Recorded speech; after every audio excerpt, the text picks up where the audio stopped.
When I think of Coach, it's always Skyline that comes to mind. Of course, he done, I said God bless the town when he allowed Coach to go to Laney, because we had him to ourselves. Everybody knew who Coach Beam was. His name would ring like a bell throughout all of Oakland. Coach Beam was probably the biggest Oakland cheerleader that I knew. He was like a mythical legend back then. At this time, I've never even seen him. I never even come across him, but my brother used to come home with these stories about the great John Beam.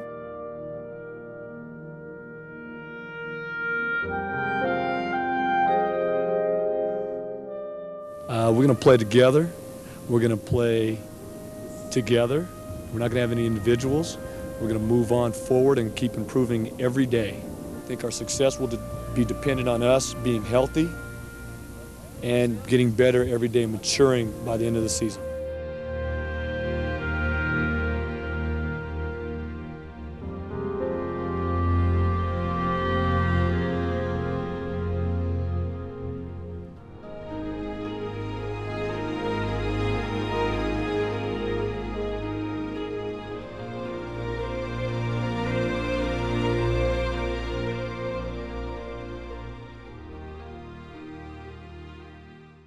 Titan Pride. Now, what is this Titan Pride? Can you explain to our audience what Titan Pride is and what's it mean and how important that was for the school up there on the hill? We talk about Titan Pride when I took over as the head coach. Even before I got there, Tony Fardella had talked about Skyline Pride, and I kind of just changed it to Titan Pride, even more so because at the time I felt like the team, the players were a little bit different even than the school itself, and I don't even know if I can give it a 3 words or even a sense of what the Titan Pride is, but it's something inside. And basically it is doing the right thing, putting out effort all the time, and being there for each other. And we talk about it, that the pride is that you give something back to somebody else when it's your turn. I tell people that, Coach Beam kind of just made a lot of my dreams, helped a lot of my dreams come true, and played on all 3 levels, from high school to college to professional, and just had a chance to really, take my football experience very far. And Coach Bean played, such a major role in all of that. Next, I got to thank Coach Bean. He was up here with me for 4 years, and he was on me, but it was in a good way. And thank you, Coach.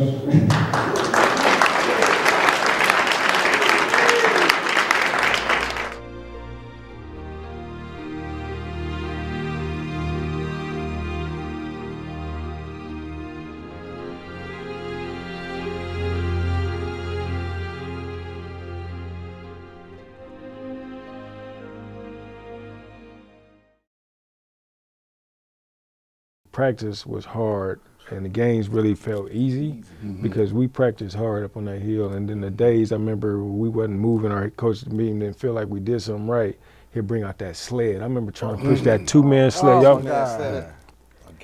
I was like, I'm finna quit. I'm finna quit, dog. I'm finna go back down on hill. I'm done. But we had to push that sled one time so far and so long. And then I know y'all all remember hitting that the firehouse. And him leaving a note in the mailbox. Yeah, he wanted to see if whoever made it down there. Yeah.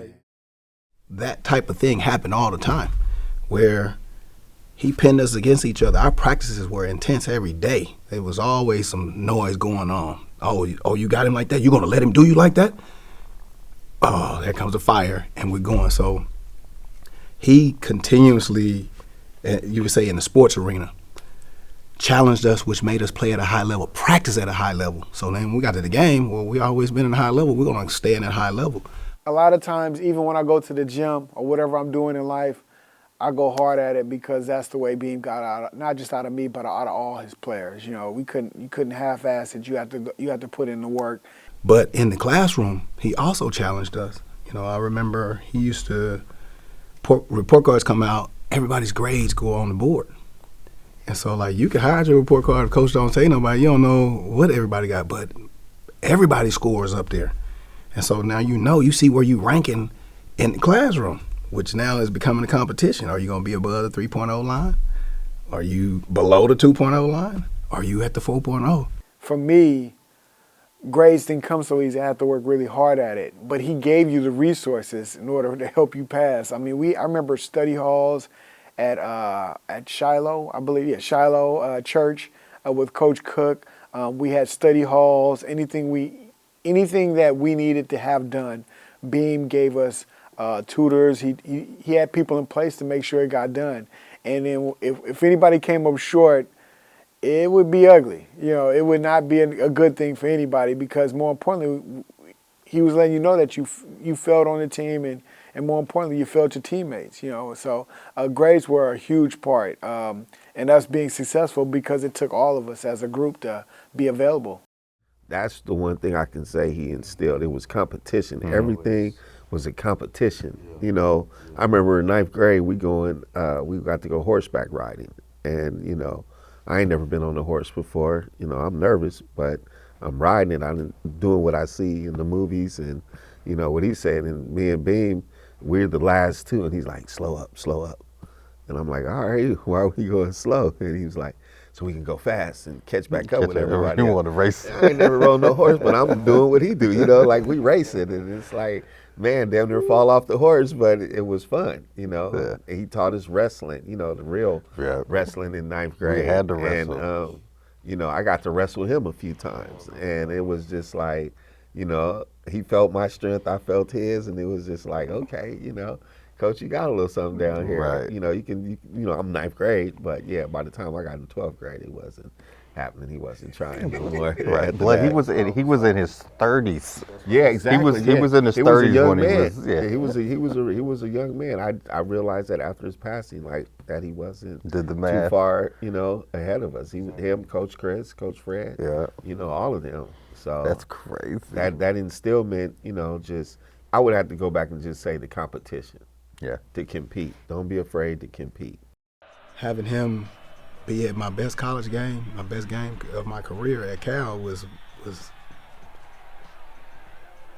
him being on the sideline. When I come back from scoring, I'm hugging him before I get to hug my teammates. He's right there, him and Coach Cook. The coach being right there, and I told him I was coming for him. This was my first time playing in front of the town, and all my boys up there in the stands, and Coach, ain't no way that I can't let nobody, the coach right there. If I do something that ain't right, he gonna be on me, so I got to go. And I went, I had a career day that day, and he was right there, and we had taken a picture of the video of me hugging him and Coach Cook, and now they're both gone now. That's those men were real.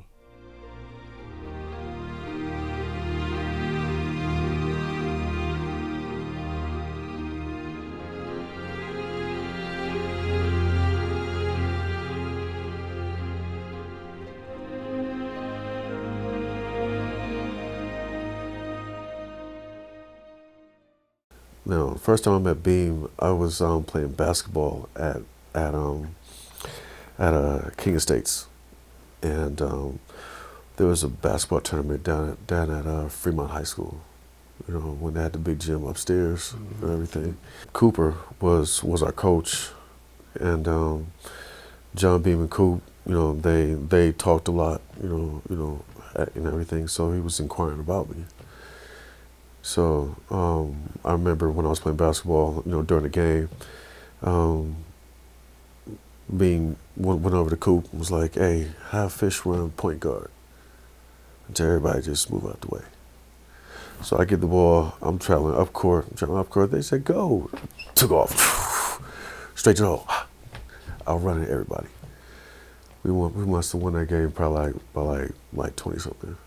That was pretty cool. And that's when I started to, see Beam for who he is, everything. The Super Bowl being a huge moment. I remember after 2007, we beat the Green Bay Packers in the NFC Championship game. And after that game, I had, knowing that we were going to the Super Bowl, I had people just reaching out to me from all over the place. My family, everyone in my family, my grandmother has never been to watch me play football, period, but she wants to come to the Super Bowl. And I remember, the whole ticket thing was just like a stressful situation the whole time I was in the NFL, but especially for Super Bowl week. So I remember I get back to New York and I get a call from Coach Beam. He's like, "Gee, I need a ticket." And I'm like, "All right, Coach, let me figure out what's going on with my family. We only get so many tickets, blah, blah, blah." And he was like, "Gee, would you be at the Super Bowl if it wasn't for me?" And, I remember kind of like not knowing how to feel about that in that moment. But at the same time, he was right, So, of course, I ended up giving him a ticket. And I think he ended up selling the ticket I gave him to be able to get 2 tickets higher up so he could bring his wife Cindy to the game as well. So he sold a family level ticket to get some higher up tickets so that he could bring his wife to the game. I remember giving him my Super Bowl jersey and signing it and telling him, like, I started playing. I remember signing the jersey, "Coach, I started playing this game because of you, and look how far it took me." And giving him that jersey was just a very special moment to me. And then he had it framed and put behind his desk. And then seeing my jersey behind his desk on Last Chance U was like a special moment for me. So what's one of our funny memories of Coach? Remember how during the summers we would go to UOP passing tournament? Yeah. All right, so it's me, Rod Campbell, and somebody else riding with a coach. So we going up through the Altamont Pass, and you know how you going up through the Altamont Pass, the propellers is turning, right? So we looking. So Coach Beam's like, "You guys know what those are for?" And we looking like, "Nah." So he's like, "Those propellers make butter and sugar, and they service all of the bakeries in California." And we looking, and his propeller's just turning. So he's saying, "That one there, that's where all of the yolk is formed and it comes down." And he's telling this beautiful, detailed story, right? Boom, boom. Then he's like, and he rolls down the windows, because back then it's old school. So he rolled down the window, he go, "You smell it?" So I'm sitting in the passenger seat in his truck, the old, was it beige truck? So I roll down the window. "Smell it, Dane?" "Yeah, Coach." Rod smelling it too. So then roll up the window, driving down, Beam still driving. The next you know, he just break out laughing, cracking up, and we looking at Coach like, "What?" He said, "You dumbass." Those propellers don't service the, but that's Beam. Anything Beam told you, You believe. you believe. And so with that, that's how his coaching was. Yeah. He coaches hard. You run through that wall, we can run through the wall, right? That was Beam, man. I think he loved competition, right? He played basketball and wrestled and done everything with us. We were always in some type of combat with him, right? And then if we wasn't in combat, he was putting us in combat against each other. And so I love to play basketball with him, but if you play with him, you know he gonna cheat. Oh, yeah, he's gonna win. Yeah. He's gonna win. He's gonna find a way to win. He was always Refuse to lose. He refused to lose, and so he was a fierce competitor, and he had those. He bred that into us. Sometimes Oakland can be a frustrating place to live and operate, but it's also a beautiful place to live. And I think just being as much of an Oakland advocate as I can is one of the ways to carry on his legacy. The other thing is, Coach Beam pushed you no matter what. Like, Coach Beam was going to push you to like be the best version of you that he possibly could. And I think that's hard to embody for everybody, even for me. Just to really help people push to be the highest level of themselves that they can.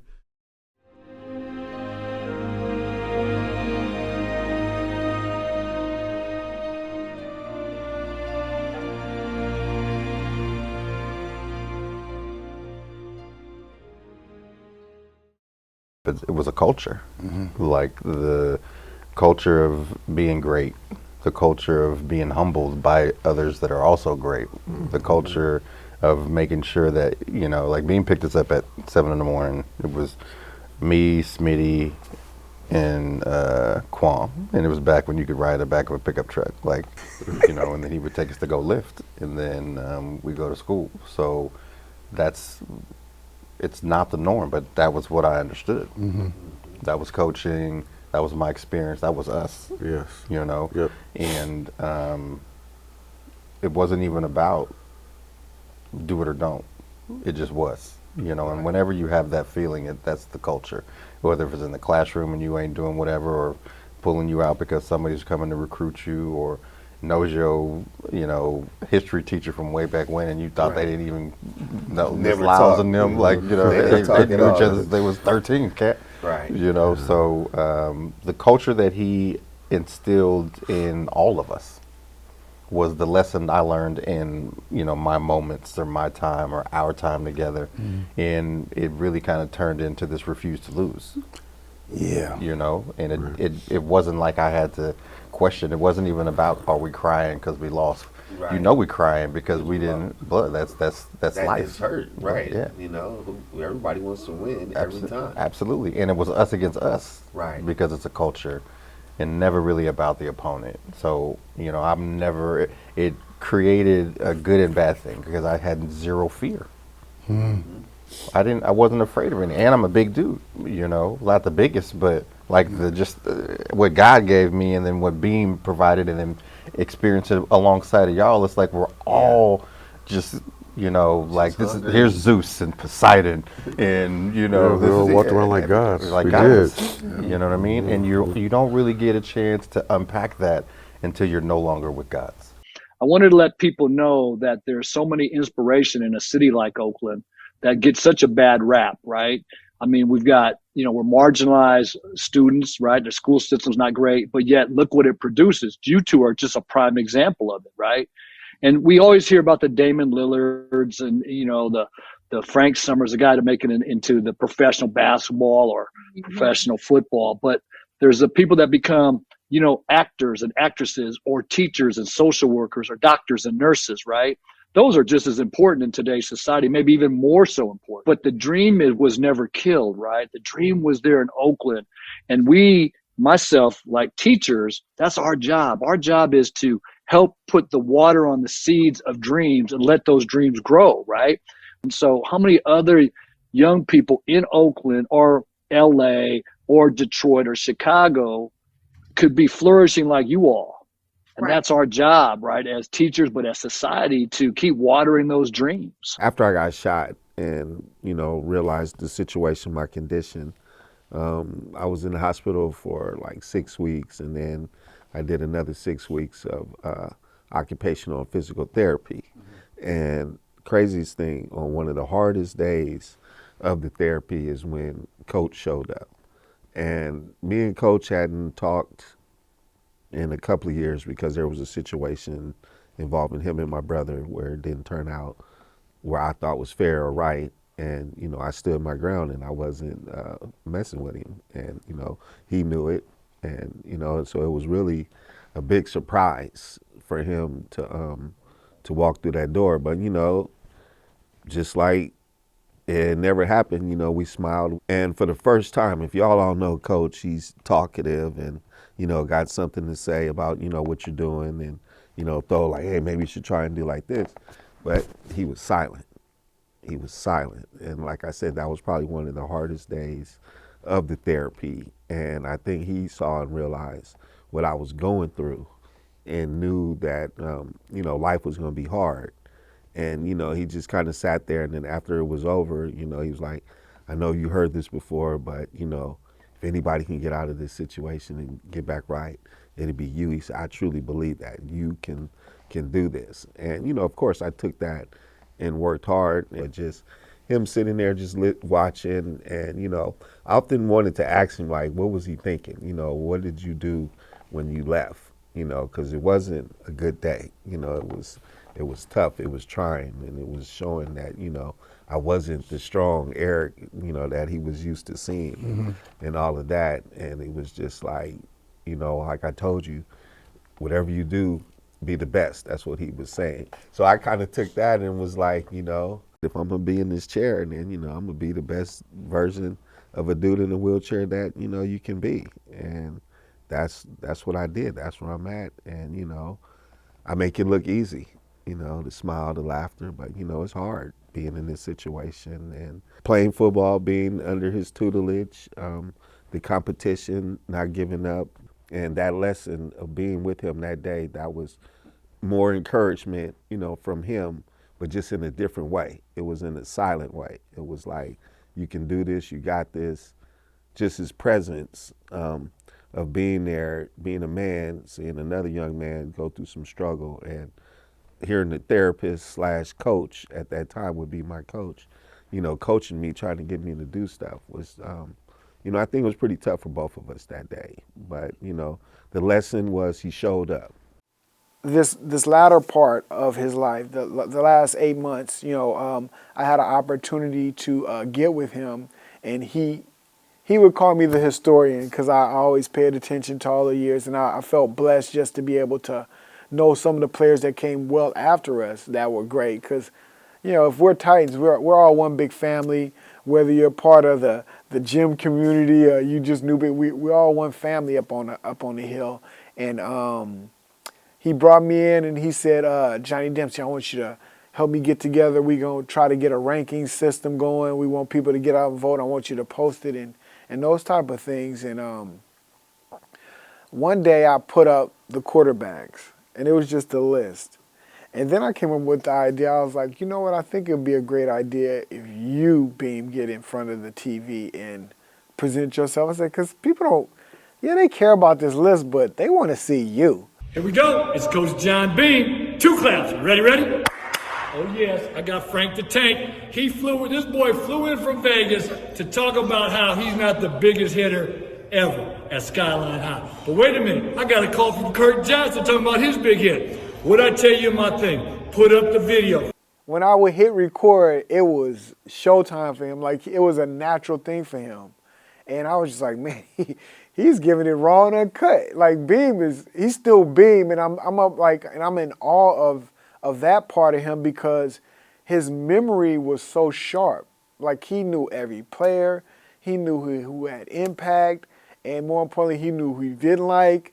And it was just amazing for him to see. And every time I would come around, the energy would shift. He would get up. Like, it would be like game day for him. Hey, it's Coach John Beam. 2 claps. Ready? Titan Pride. The brain trust is here. We got my girl Pookie here. Fred Gladiators, baby. Bio Columbia. JD.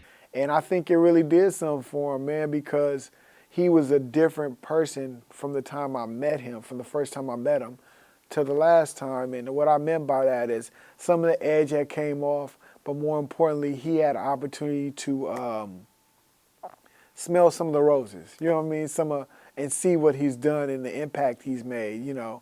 Just sitting back and be able to tell stories, because that's what us football dudes do. You know, we sit back and tell stories about what we did on the gridiron, but more importantly, him as a coach, because he fathered all of us, right? And it's a trip to go from like when he was up there, like let's say in '83, to all the way to like 2004 or 5. That's a stretch. And to see all these players come together for his honor, especially when he retired at his retirement party, it was just, I was in awe of amazement from those memories, just going, man, look at all the talent that's in this building. Look at all this talent that he produced and he helped mold.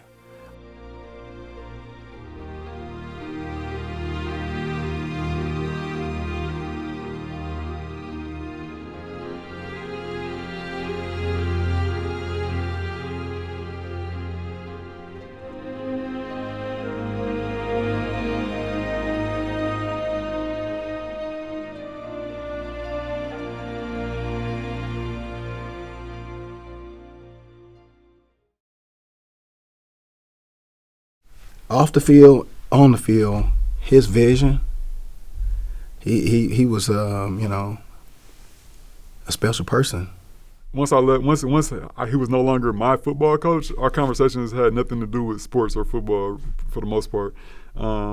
He was more of like a life coach, and as I got older, and had a family of my own, we talked more about being fathers and being husbands and just being community members and leaders, and just the challenges that come along with that. And I was able to see Coach as just a human, you know, like he kind of went from being this hero coach to, as we got older, you know, we kind of just became friends, and we were just, you know, we have a lot of just man-to-man conversations, which I think is a sign of leadership as well, because he reached a point where we were able to be vulnerable with one another, which you know, shows a lot of strength and leadership as well, to not have to always have this hard, tough persona, but also to be able to just like have conversations about what it means to raise daughters, or what it means to, you know, be a good husband. So,